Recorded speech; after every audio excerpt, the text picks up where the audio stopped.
Hello everyone, welcome to my channel Indian mom talks. आज मैं आपको प्रेगनेंसी के दौरान सेफली कैसे बैठना है, उठना है, सोना है और वॉक करना है, मेडिकली रिकमेंडेड पोजीशन आपको बताऊंगी। ये आपके लिए और आपके बेबी के लिए बहुत ही हेल्दी और कंफर्टेबल है। सबसे पहले मैं आपको सिटिंग पोजीशन के बारे में बताऊंगी। सिटिंग पोजीशन के दौरान आपको कुछ चीजों का ध्यान रखना चाहिए। हमेशा अपने बैक को सपोर्ट देके और स्ट्रेट बैठना चाहिए। आप चाहें तो आप कुशन या पिलो का भी सपोर्ट ले सकते हैं। बैठते हुए आपको हमेशा लेग में थोड़ा सा गैप देके बैठना चाहिए, जिससे कि आप और आपका बेबी कंफर्टेबल फील करे और स्टमक पे प्रेशर ना पड़े। कभी भी आपको आपके लेग्स को बहुत क्लोज रख के या क्रॉस करके नहीं बैठना चाहिए। उठते वक्त आपको हमेशा पहले अपनी पोजीशन को प्रॉपर बना लेना चाहिए। सडनली कभी भी नहीं उठना चाहिए और अपने दोनों हाथों का सपोर्ट लेके उठना चाहिए।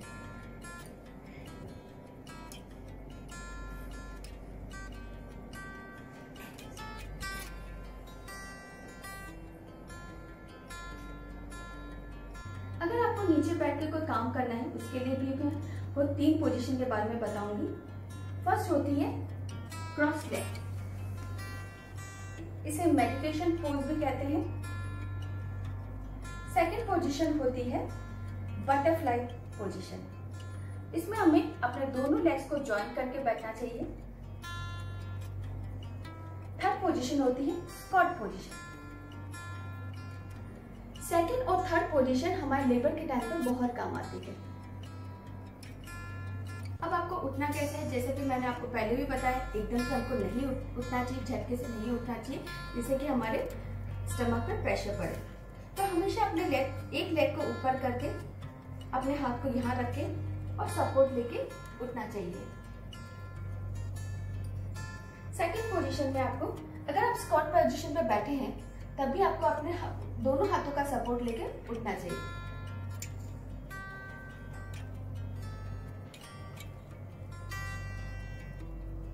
हम बात करेंगे स्टैंडिंग एंड वॉकिंग पोजीशन के बारे में। स्टैंड करते वक्त हमेशा हमारे अपर बॉडी का वेट दोनों लेग्स पे होना चाहिए।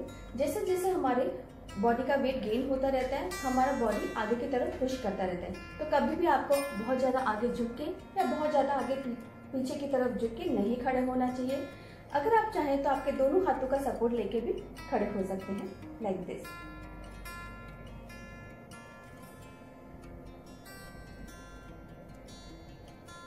Walking position.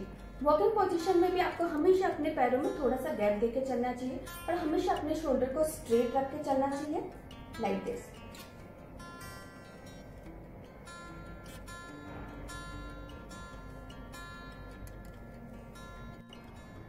अब मैं आपको स्लीपिंग पोजीशन के बारे में बताऊंगी।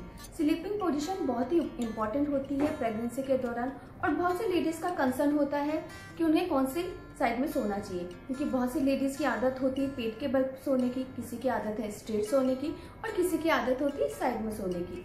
प्रेगनेंसी के दौरान लेफ्ट साइड सबसे बेस्ट होती है सोने के लिए, मगर आप चाहें तो दोनों साइड को यूज करके सो सकते हैं। स्लीपिंग पोजीशन के दौरान आपको 3 से 5 पिलो का सपोर्ट लेके सोना चाहिए। आप 1 से 2 पिलो आपके दोनों लेग्स के बीच में और अपने बेली को उसके ऊपर रख के सो सकते हैं। आपके बैक को सपोर्ट देने के लिए भी आप 1 से 2 पिलो का सपोर्ट ले सकते हैं और एक पिलो आपके हेड पे होना चाहिए। ड्यूरिंग प्रेगनेंसी आपको स्ट्रेट सोना और पेट के बल सोना अवॉइड करना चाहिए, क्योंकि इससे हमारे बेली पे बहुत ही प्रेशर पड़ता है और बच्चे को प्रॉपर न्यूट्रिशन भी नहीं मिल पाता। इससे आपको आगे जाके ब्रीथ का प्रॉब्लम और बीपी का प्रॉब्लम हो सकता है। प्रेगनेंसी के दौरान बहुत सी लेडीज का कंसर्न होता है कि उनको लास्ट ट्राइमेस्टर में नींद नहीं आती। इसके लिए मैं आपको 2 ट्रिक्स बताऊंगी। पहला, हल्दी और हनी मिल्क। हल्दी और हनी मिल्क को पीने से आपको बहुत ही अच्छी नींद आएगी। आयुर्वेद में भी कहा गया है कि हल्दी और हनी मिल्क एक प्रेग्नेंट लेडी के लिए बहुत ही अच्छा होता है। सेकंड, आपको सोने से पहले ल्यूक वार्म वाटर से बाथ लेके सोना चाहिए। ये भी आपको रात को सोने में बहुत ही मदद करेगा। आई होप आपको ये वीडियो बहुत ही हेल्प करेगा प्रेगनेंसी के दौरान। ऐसे ही मैं आगे प्रेगनेंसी के वीडियो बनाती रहूँगी और अपना एक्सपीरियंस और नॉलेज शेयर करती रहूँगी। So please bye and take care. Thank you for watching.